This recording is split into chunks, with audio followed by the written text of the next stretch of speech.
With a sizzle, a huge flame erupted, instantly engulfing the ant nest and the corpse. "Daddy!" The little girl screamed shrilly and threw herself at the fire. She struggled with all her might, her veins bulging beneath her thin skin, and her frail body seemed to be filled with a demonic strength. Pei Hang frowned. Suddenly, she let out a cat-like scream, and all her strength seemed to drain away, causing her to collapse softly to the ground.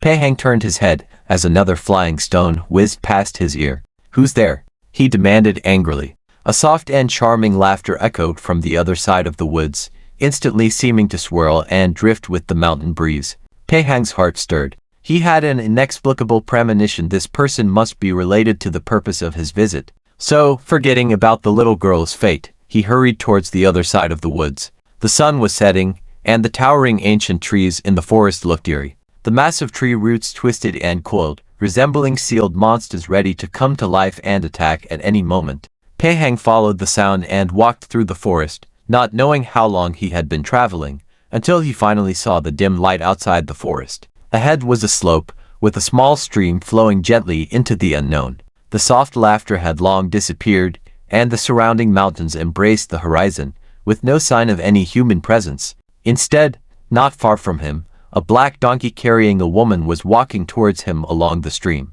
Another woman, who looked like a maid, was leading the reins in one hand and carrying a bamboo basket with some silver-plated wine utensils in the other.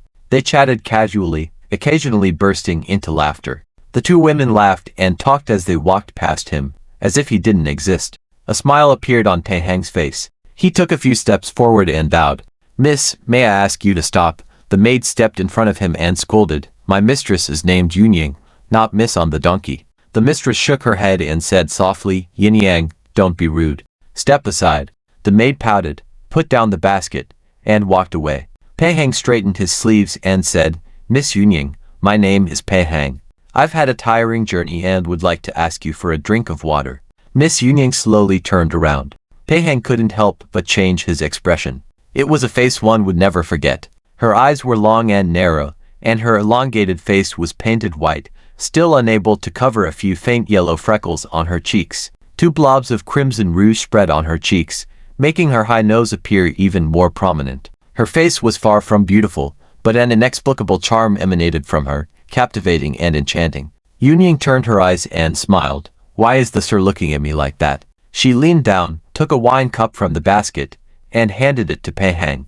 As she was about to pour water from the water bag tied to the donkey's neck, she found it was empty. Yingyang shook her head and apologized with a smile. "I'm sorry about that." Pei Hang observed her actions. Although she was not beautiful, every move she made was extremely charming and elegant, without any trace of the vulgarity of a village girl.